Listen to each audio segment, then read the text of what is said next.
Hi folks, welcome to the Prepared Homestead. This is Travis. Thank you all for stopping by to watch. Well, the rain finally stopped and I think it is gone out of the area. Not complaining, but yeah, we went through like 4 days of just some drizzly rain, because of that hurricane that turned into a tropical depression. Just kind of started hovering in our area. So we got a decent little bit of rain. There's more coming out about this assassination attempt. The Secret Service is saying that the guy never fired a shot, because now remember, the initial reports is that there were two people near Donald Trump in the vicinity that were shooting each other, and so they took the president away to safety. Well, now the Secret Service is saying, well, no one actually fired a shot. Like, he never actually fired a shot. And he didn't even have a line of sight, is what they're saying. The local sheriff's department and the state of Florida is refusing to turn over the suspect to the FBI, which is demanding him, because the Florida government says that they're handling this on their own. They're going to do their own investigation, handle this.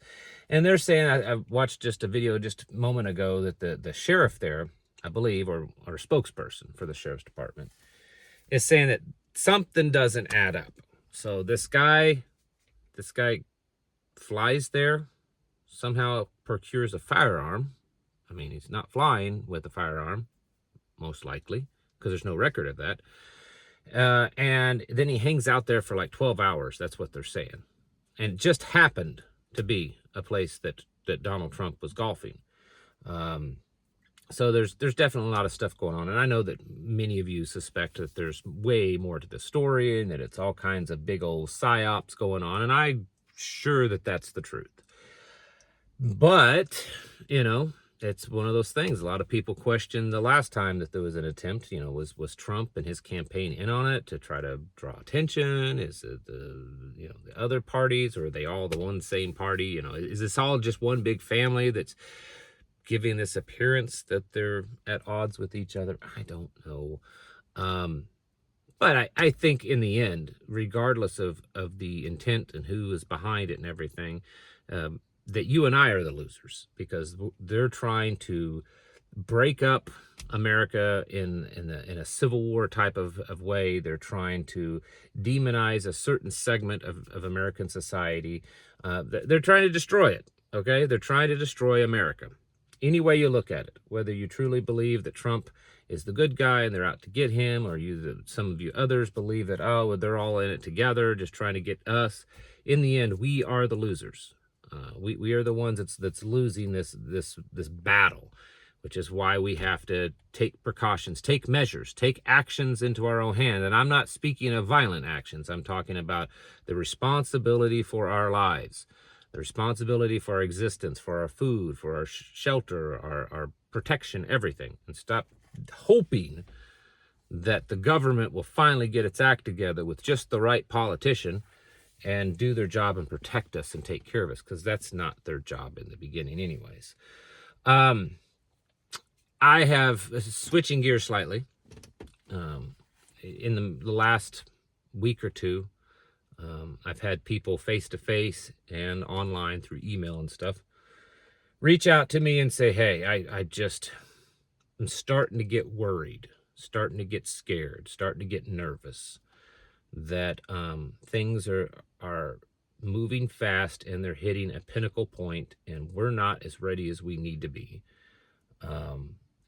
Some people may have just bought a piece of property, right? You just moved in and nothing's done. Some of you are realizing that you're behind the ball on, your preps, on your skills development, on all these other things, whether it's something that was out of your control, whether you just woke up or whether you've just been sitting on your, hind end for too long, not doing anything. And when you start to look at everything, yeah, it looks that way. Especially, and I think personally that the big increase in people kind of feeling that way has to do with these illegals.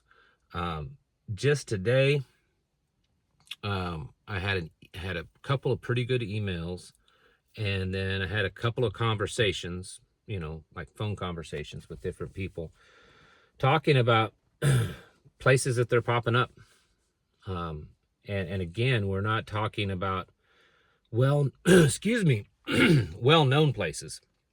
We're not talking about, medium-sized cities that maybe, 50 to 150, 200,000 population, cities that are kind of, a fairly big deal, at least in that region.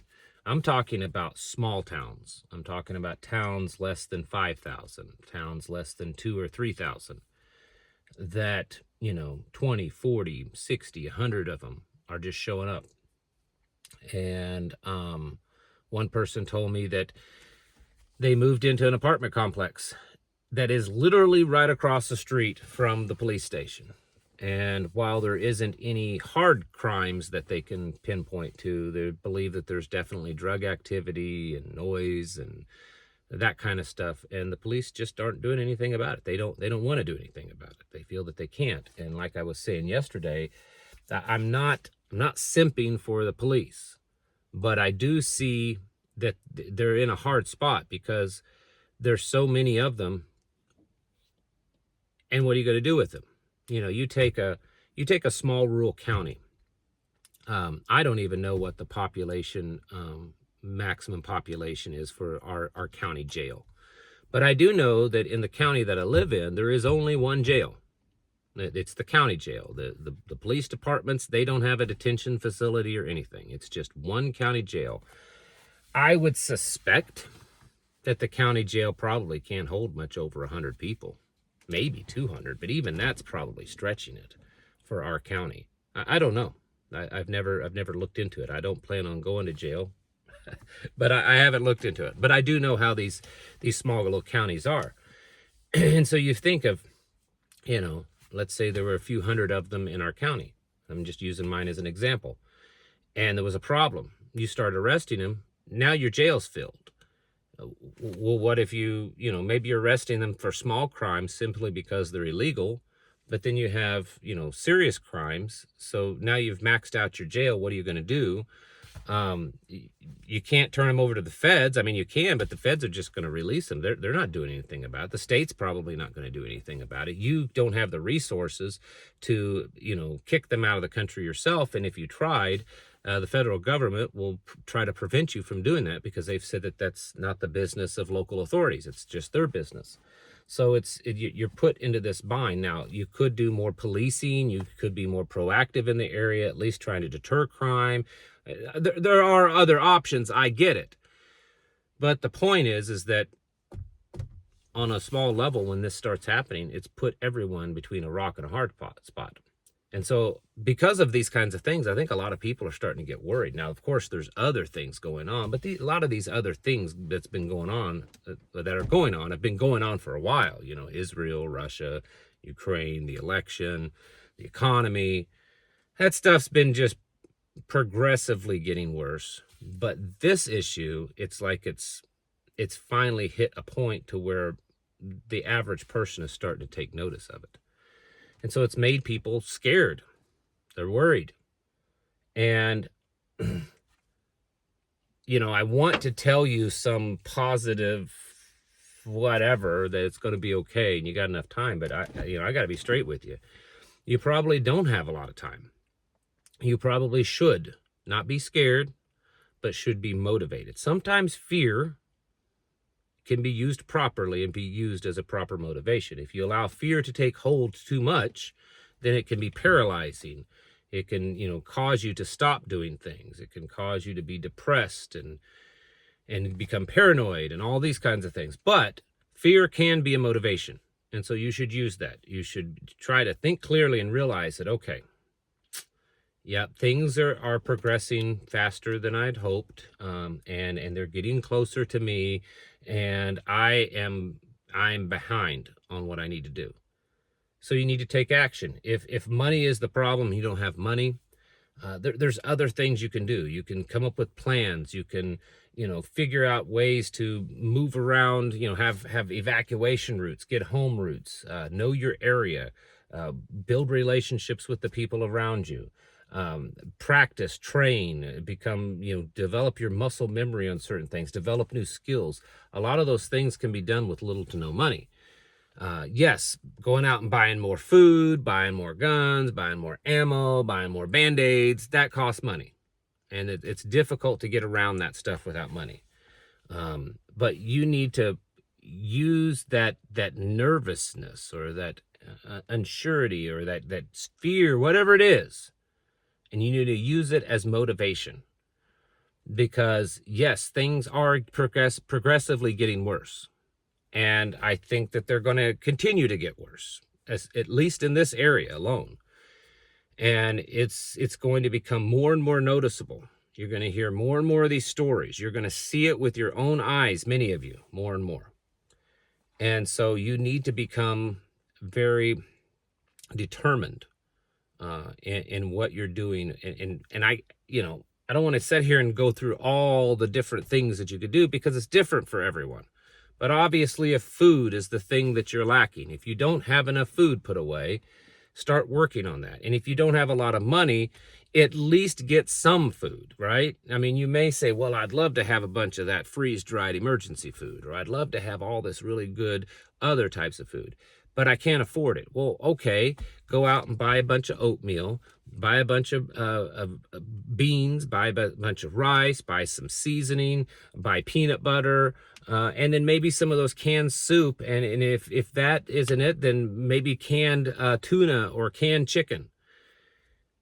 Not the greatest food for the best nutrition or the best flavor, but those things right there that I said to you, they're pretty cheap, and you can put together meals pretty cheap. And for just, $200-300 a month, you can come up with not more than $500, but usually about $300 a month. You can buy enough food.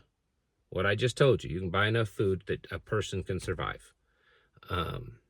And put that stuff away. And as you can, upgrade and add more to it. In prepper food, we joke about beans and rice and oatmeal and stuff and pastas and flours, but it's because that stuff's cheap and it can last long. And use that as your base and then build off of that. Add to it, add some canned vegetables or some meat or something to the meal so that you're not just eating beans and rice. Make sure you have plenty of seasoning, plenty of salt, things like that to add to it. Do this kind of stuff. Gardening, if you need to be producing more food, start planning now for your garden and go bigger than you've done before. And narrow it down to the best producing plants for your region. Don't sit there and say, well, there's these, 40 different types of plants that I would like to put in my garden. No, cut it down to maybe 5 or 6 big producers. Figure out, what is the plants that's going to produce the most food in the smallest amount of area. Your potatoes, your squash, your beans, your cucumbers, a certain, tomatoes and stuff.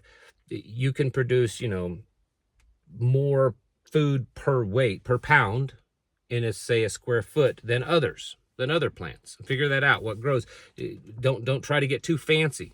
If you're just starting out and you got to get serious about food, don't start off fancy and trying to grow all these different varieties because you think it's cool. You're growing survival gardens. So stick with the easy stuff. Same thing with food, with meat. If you're going to start having chickens, maybe you're new to that, or maybe you've had chickens for a while, but you're really getting into the survival aspect of having chickens or goats or sheep. And it's not just that it's a fun hobby thing. Maybe you need to switch your breed to the best producing, the hardiest, the most self-sufficient breeds versus ones that are cute and, have their cute little feathers and they're maybe more docile and stuff, because there is a difference. It's time to get ready. It's time to become more battle hardened. It's time to shift your mindsets from, wow, we've got to probably start maybe preparing for things in case they get bad. No, things are bad, folks. Things are most definitely bad. And while you may not notice them personally in your area, there are many areas that they are really bad. I just saw today in the news, I believe, that over the last month or so that Springfield, Ohio has received something like 30-some bomb threats due to the Haitians that's been there. And they're saying that most of these are coming from overseas. These aren't like local people. They're originating from overseas. This kind of stuff is getting worse. And yes, many of you may be getting a little nervous and a little fearful. Use that as motivation to get serious and get yourselves ready for what's about to happen. I don't know when that's going to happen for you, and it's probably a different time for everyone. You know, maybe the town that you live in is the next Springfield, Ohio. You don't know. And so SHTF for you may happen in the next few weeks if a big old Greyhound bus starts pulling in and dropping a bunch of them off. Someone else watching this video, it may be months or years before you really start feeling it in your area. It's hard to tell. But what we know is that we are progressively getting worse, and you need to get yourselves ready by getting your houses in order daily, keeping focused, and using that fear as motivation, getting prepared mentally, physically, and spiritually. Thanks for watching, and I'll catch you in the next video.